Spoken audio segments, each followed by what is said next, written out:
እባካችሁ ተቀመጡ። እናንተ በዚህ ሰዓት የምንጣላበት ሰዓት ነው እንዴ?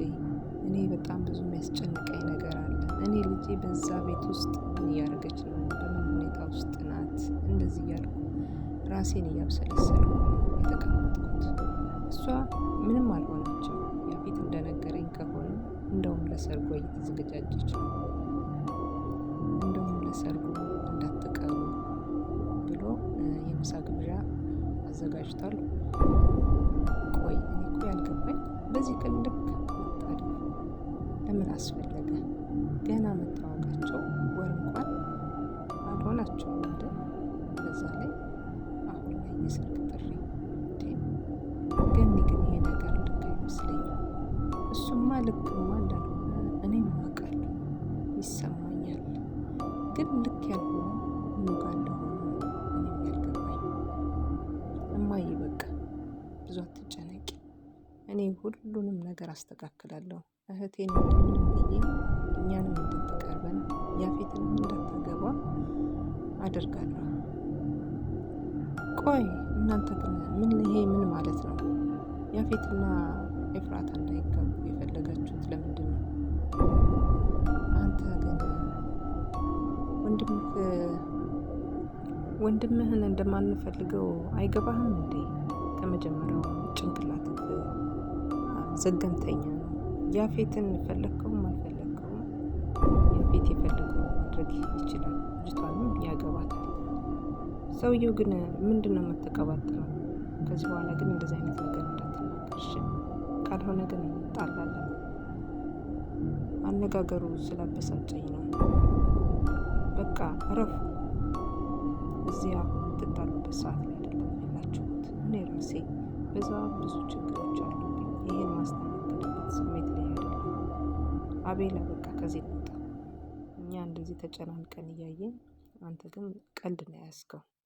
በቃ እሺ ይቅርታ አይ በቃ ስለዚህ ከዚህ በኋላ ስለ ልጅቷ ምንም አይነት ነገር አናወራም። አቤላ የሆነ ኤፍራታን ልናገኝበት የምንችለው መንገድ ብንችል ደስ ይለኝ ነበረ። ግን ያፌት እኛ ስለ ግል ህይወቱ እንድናውቅ አይፈልግም። ቤት ውስጥ እንኳን ገብቼ አላውቅም። ከውጭ ነው ያየሁት። እሱንም በአጋጣሚ ነው እንጂ እሱ አሳይቶኝ አይደለም። ልጁ ከድሮ ጀምሮ ነገሮቹን በግልጽ አያሳይም። ሲበዛ በጣም ድብቅ ነው። ግልጽ ሆኖ አያውቅም። የእሱ ግልጽ መሆን መደባበቅ እኮ ምን ያደርግልኛል? እኔ የሚያስጨንቀኝ የልጅ ነገር ብቻ ነው። ሰርጉን መከልከል አለብን። ሰርጉን መከልከል አለብን። ማስቆም እንችላለን። ሁሉም ሄዱ። ባዶ ግንብ።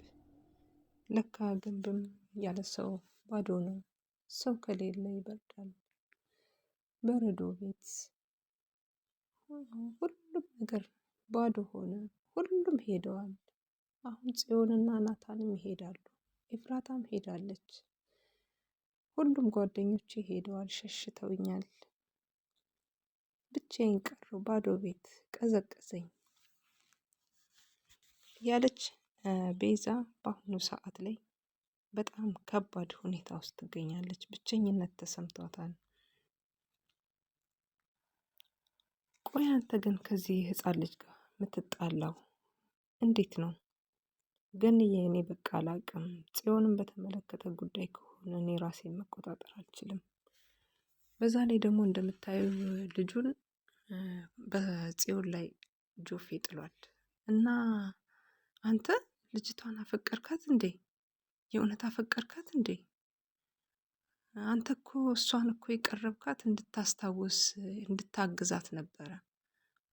አውቃለሁ ገንዬ፣ የቀረብኳትማ እንደዛ ነበረ።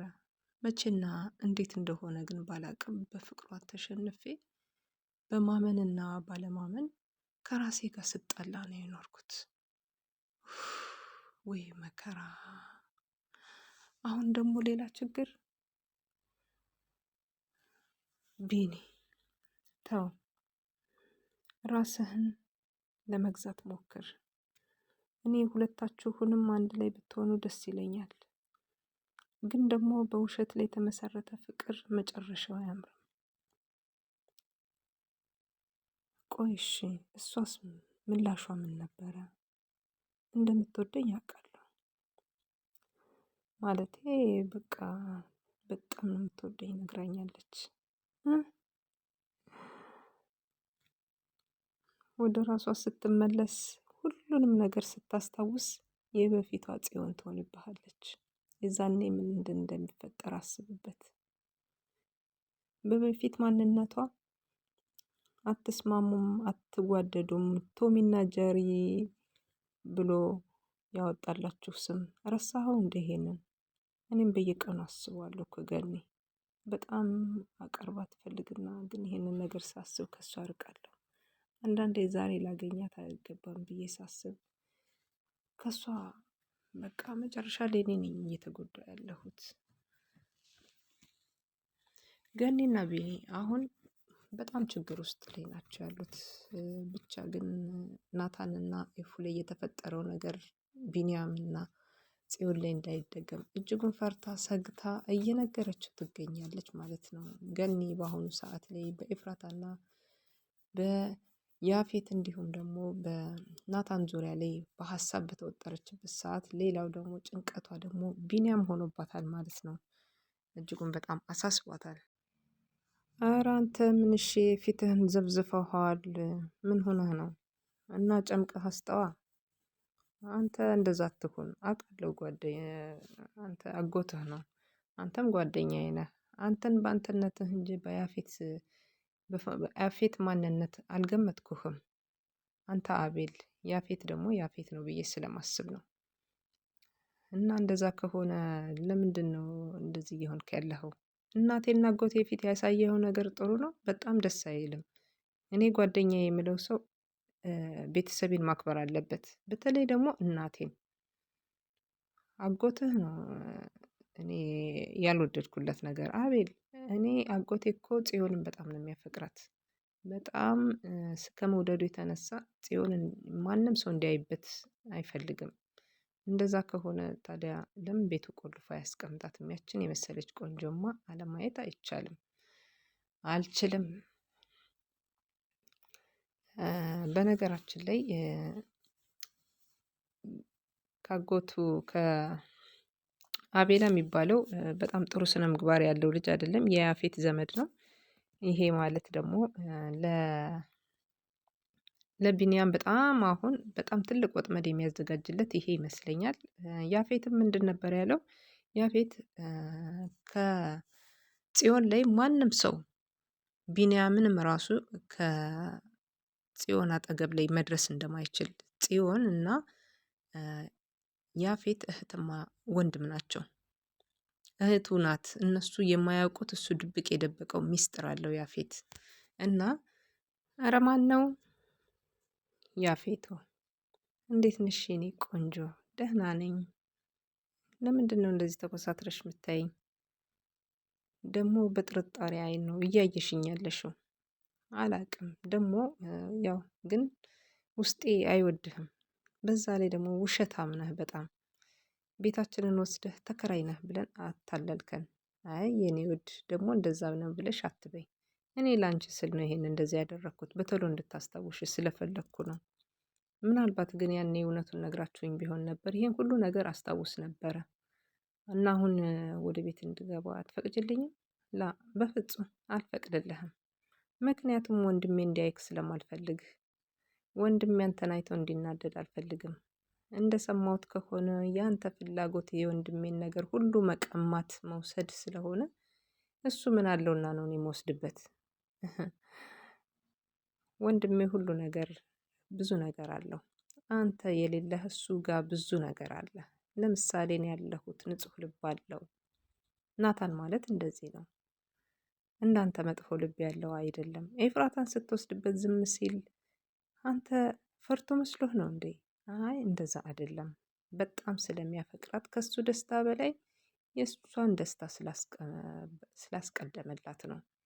የእሷ ደግሞ ያንተ ቢጤ ስለሆነች ደስታዋን አስቀድማ ሄዳለች። ማን ነው? አይ ማንም አስፈላጊ ሰው አይደለም የመጣው። ይሄ አስፈላጊ ያልሆነ ሰው ማን ነው? እንግዲህ ናታን መጥቷል ማለት ነው። ኦሆ ያፌት እንዴት ነክ? ምን እግር ጣለህ እባክህ? ኔት እንዴት ነህ? በጣም ጎበዝ። እኔማ እዛ ተሰባብረህ ቤት ዘግተህ እያለቀስክ ነው ብዬ ነበረ። ያው ትወደኛለች ቢሉ ያሰባት ሴት እያለቀሰች ነው ብሎ ከማሰቡ የምትወጂው ሰው የሌላ ሰው ሆኖ ከማየት በላይ ምን የሚጎዳ ነገር አለ? ይሄ እሱ ያንተ ሀሳብ ነው። እኔ ውስጤ ቢሰበር እንኳን የኔ ያልኳት ስላገባች ሳይሆን አንተ አውሬ ስለሆንክና በነገራችን ላይ ያፌት በጣም አሁን ላይ የሚፈሩለትንና የሚያለቅሱለትን ሰዎች በጣም እጅግ በጣም አድርጎ ይበድል ነበረ። አሁን ግን የሚሰሩት ድራማ አላቸው ብሎ በማሰቡ የተነሳ እጅጉን በጣም ተጨንቆ ነው ያለው። በጣም ሀሳብ ላይ ነው ያለው ማለት ነው። ውድና የተከበራችሁ የፍቅር ያሸንፋል ቤተሰቦች ከተመቻችሁ ላይክ ሰብስክራይብ እያደረጋችሁ ክፍል 72ን ክፍል 73ን ደግሞ እናያለን ማለት ነው።